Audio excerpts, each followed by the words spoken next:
Hello, and today on page 44 we begin a new unit, Tomorrow's World. The title of this lesson is Computing. I can talk about computers and computing. And we begin with exercise 2. It says here, complete the questionnaire using the words below. Okay, so let's have a look. Are you a computer geek? So, what is a geek? In the past, the slang word geek referred to somebody who is boringly intellectual, wears unfashionable clothes, and doesn't know how to behave in social situations. In recent years, it has become used in connection with someone who is knowledgeable about technology, and the world has become less negative in its connotation.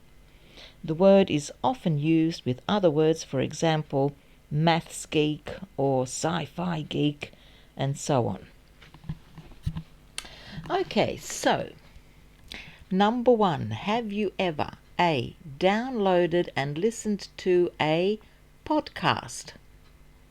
B, uploaded photos to a social networking site? C, located a Wi-Fi hotspot? D, installed an app on your phone?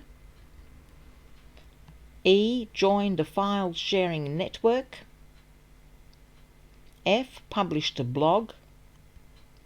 G, subscribed to a YouTube channel? H, used a webcam to video chat? I, used autocomplete to fill in forms on web pages?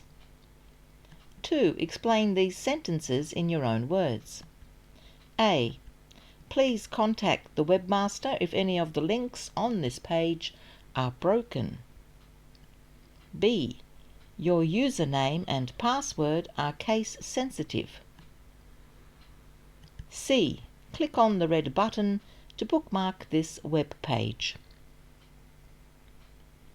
3. Can you name 3 different A, companies that make desktop computers? B, things you could connect to the USB port of a computer? C, means of data storage? D, internet browsers?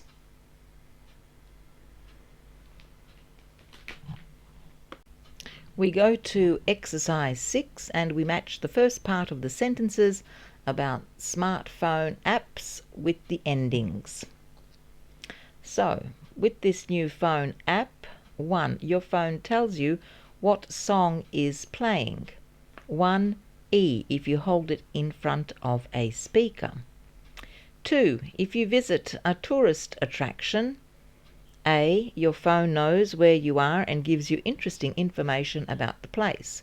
2A. 3.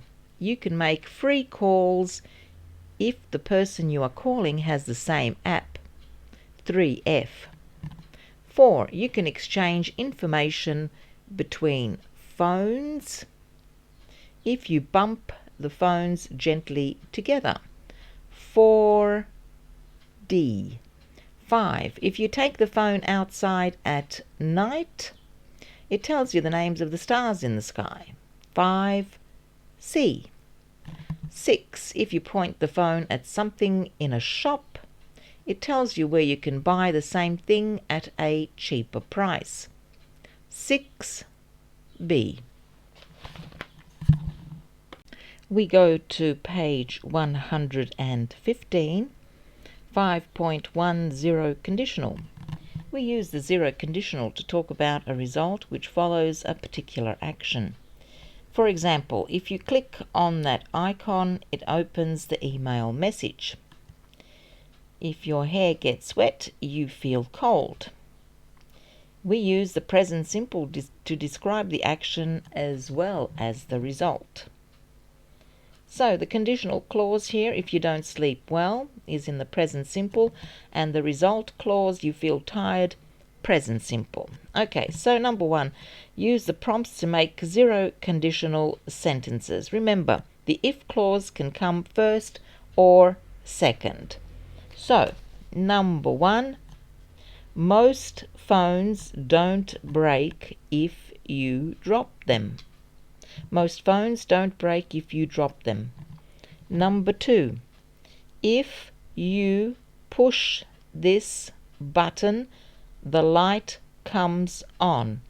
If you push this button, the light comes on.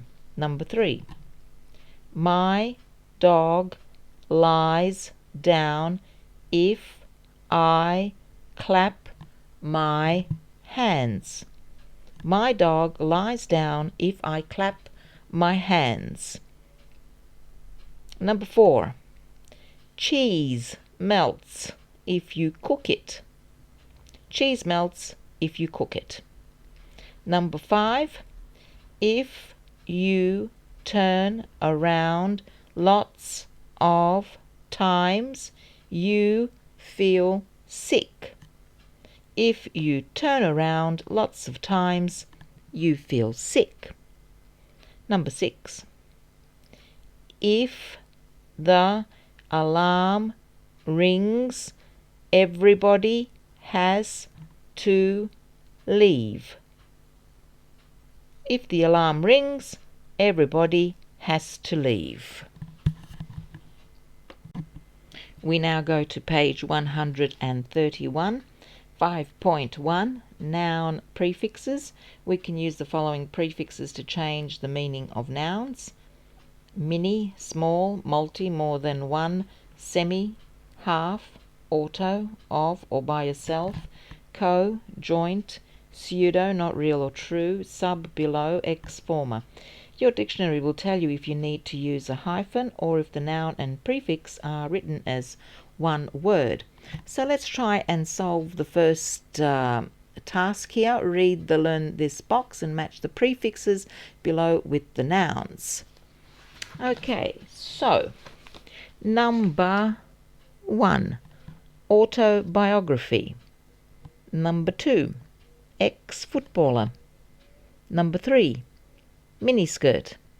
Number 4, multivitamins. Number 5, Sub-Zero. Number 6, co-founder. Number 7, pseudoscience. Number 8, semiconductor. We move on to exercise 2. Complete the sentences with the nouns in exercise 1. My aunt only drinks water and takes multivitamins every day. Number 2. Pelé is probably the most famous ex-footballer in the world. 3. Mark Twain wrote an autobiography that could only be published 100 years after his death. Number 4. Mark Zuckerberg is the co-founder of Facebook. Number 5. Mountain climbers have to cope with sub-zero temperatures. Number 6. Miniskirts first became fashionable in the 1960s. Number 7. Many people consider astrology to be a pseudoscience. And number 8. Most semiconductors used in computers are made from silicon. And now we go to our workbook on page 45A. Computing, we do exercise number 1 and exercise number 2. And that's all for now. Bye-bye.